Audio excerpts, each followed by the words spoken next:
जय श्री राम।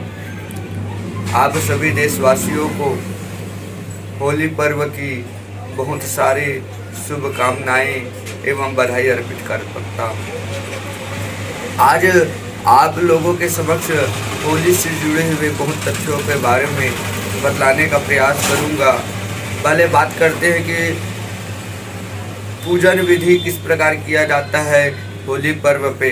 तो पूजन विधि जो है, इस बार होली की जो पूजा है 7 मार्च को होलिका दहन का पूजन किया जाएगा। इस होलिका दहन को छोटी दिवाली के नाम से भी जाना जाता है। होली की जो दहन है वह पूर्णिमा तिथि के प्रदोष काल में अगर हम कर लेते हैं तो बहुत शुभ माना जाता है। होलिका के दिन जो है महिलाएं अपने घर में सुख और समृद्धि के लिए इनकी पूजन किया जाता है। होलिका दहन का जो पर्व है, होलिका जो है, होली जो हम मनाते हैं वह अच्छाई और बुराई का प्रतीक माना जाता है।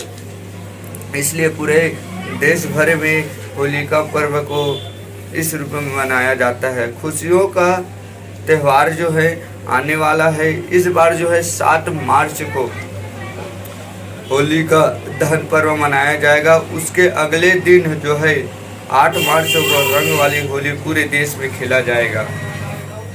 इस दिन को हम जो है छोटी दिवाली के नाम से भी जाने जाते हैं। शास्त्रों के अनुसार, धार्मिक शास्त्रों के अनुसार जो है पूर्णिमा के दिन प्रदोष काल में अगर हम होलिका दहन कर लेते हैं तो उसे शुभ माना जाता है। इस दिन भद्रा के मुख को त्याग करके रात्रि के समय होलिका दहन कर लेना हमारे लिए बहुत ही शुभ कारक माना गया है। अब बात करते हैं शुभ मुहूर्त का।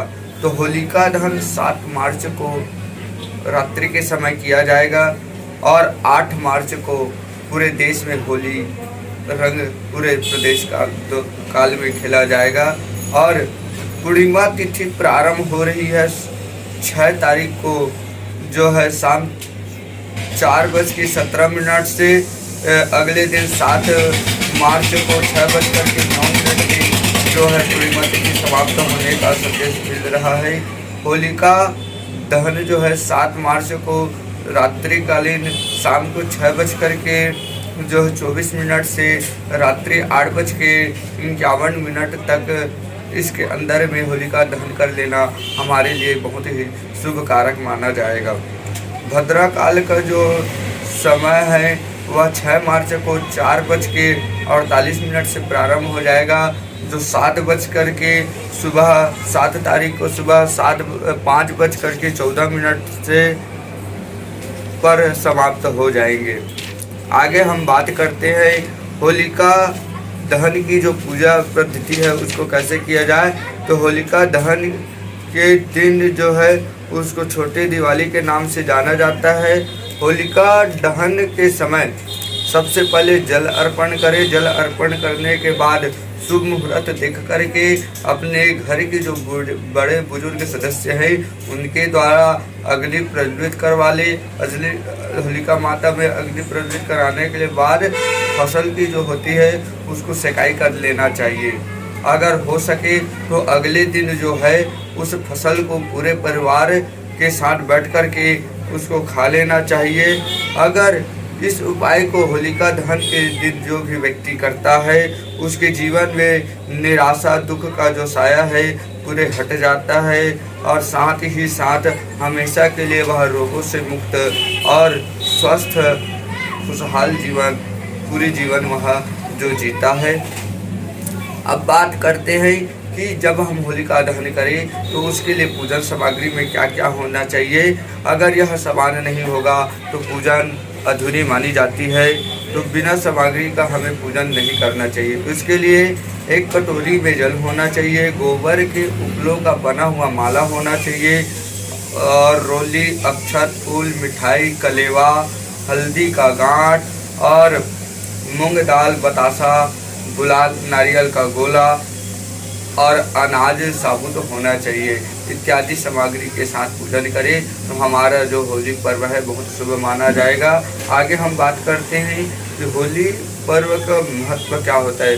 तो घर में सुख शांति के लिए महिलाएं जो है होलिका दहन का पूजन करती है।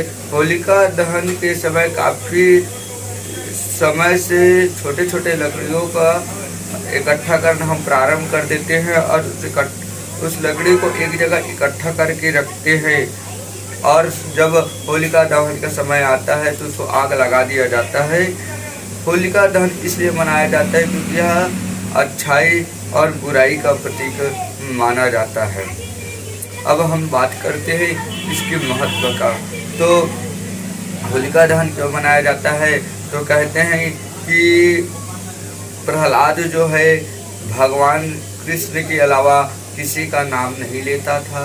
उनके पिता हिरण्यकश्यप को बहुत बुरा लगा। उन्होंने बुला करके अपने बहन को कहा कि इस दुष्ट को जला दो। होलिका माता ने उनको जलाने का प्रयास किया, लेकिन भगवान की कृपा से वह होलिका माता स्वयं जल गया। इससे उस दिन से इसी के नाम से होलिका पर्व मनाया जाता है, ताकि हम किसी के लिए बुराई का नहीं कर सके, क्योंकि ईश्वर जो है अनन्य भक्तों की रक्षा स्वयं करते हैं। इस प्रकार छोटी सी जानकारी आप सभी देशवासियों को दिया। अच्छा लगे तो सभी को शेयर और लाइक जरूर करें। इसी के साथ भगवान कृष्ण से प्रार्थना करता हूँ आपका जीवन खुशियों से भरा रहे। जय श्री राम।